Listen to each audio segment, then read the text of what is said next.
Mga kapuso, ang maghahati ng lagay ng panahon ngayong gabi, isa sa mga weather presenter ng GMA Integrated News Weather Center, walang iba kundi si Katrina Son. Magandang gabi sa iyo, Katrina! Thank you, Pia, at magandang gabi mga kapuso. Bahagya pang lumakas ang bagyong Jenny kaya doble ingat po, lalo ng mga kapuso natin sa Hilagang Luzon na direktang mararanasan ang hagupit nito. Sa ngayon, nakataas pa rin ang signal number 3 sa northern portion ng Batanes, habang signal number 2 naman sa nalalabing bahagi ng probinsya. Signal number 2 rin sa northern portion ng Babuyan Islands. At signal number 1 sa nalalabing bahagi nito, gayon din sa northern portion ng mainland Cagayan, northern portion ng Apayao at northern portion ng Ilocos Norte.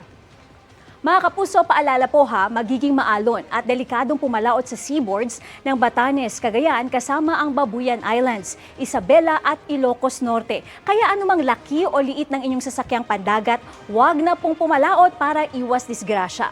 Ayon sa Pag-asa, huling namataan ang bagyong Jenny, 155 kilometers north-northeast ng Itbayat, Batanes. Taglay nito ang lakas ng hangin na 155 kilometers per hour at pagbugso na abot sa 190 kilometers per hour. Kumikilos yan westward sa bilis na 15 kilometers per hour. Sa forecast track, bukas ng umaga posibleng maglandfall sa southern portion ng Taiwan ang bagyong Jenny. Sa hapon o sa gabi naman inaasahang lalabas ng Philippine Area of Responsibility. Magkaganon man, huwag pa rin pong magpapakasiguro at magdala ng pananggalang sa ulan gaya ng payong at kapote dahil palalakasin pa rin ng bagyo ang hanging habagat at localized thunderstorms.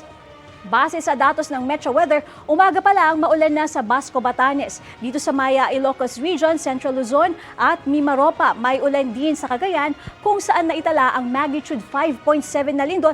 Kaya maging alerto po dahil posible ang landslide dulot ng paggalaw ng lupa. Sa hapon naman, may heavy to intense rains sa Palawan, Mindoro at Bicol Region. Sa Metro Manila naman, buong araw, may tsansa ng kalat-kalat na pagulan, kaya maging handa po kung kayo ay may lakad o ganap. Sa Visayas, umaga pa lang, may ulan na sa Panay Islands. Pagdating ng hapon, may heavy to intense rains na riyan. Halos buong Visayas rin ang uulanin, gaya sa Samar, dito sa may Cebu at Bohol. Sa Mindanao, walang ulan sa umaga. Pero sa hapon, may kalat-kalat ng ulan sa Northern Mindanao, Sorsogon at Davao Region. Huwag pong mag-alala dahil mababawasan naman yan pagsapit ng gabi. At yan ang latest sa lagay ng panahon. Ako si Katrina Son para sa GMA Integrated News Weather Center. Maasahan anuman ang panahon.